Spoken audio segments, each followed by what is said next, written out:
I think back to last year when I had a student uh, in one of the upper level biology courses that was had a speech impediment and a learning disability.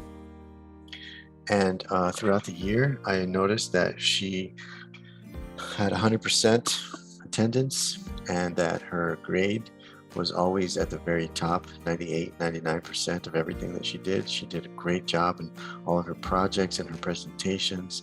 She was always in class on time, asking questions whenever she didn't understand something. She was always participating.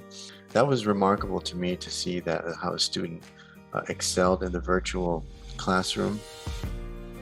Um, and was able to learn how to manage time correctly and organize her schoolwork and come out of a learning disability and a speech impediment, not only to a moderate degree, but excelling in the virtual um, system, the virtual school. So I thought that was really great.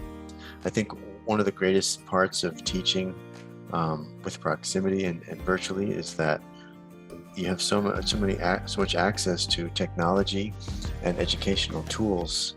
One example I can give is a few weeks ago, I was in a classroom, a brick and mortar classroom that didn't have access at the moment to microscopes.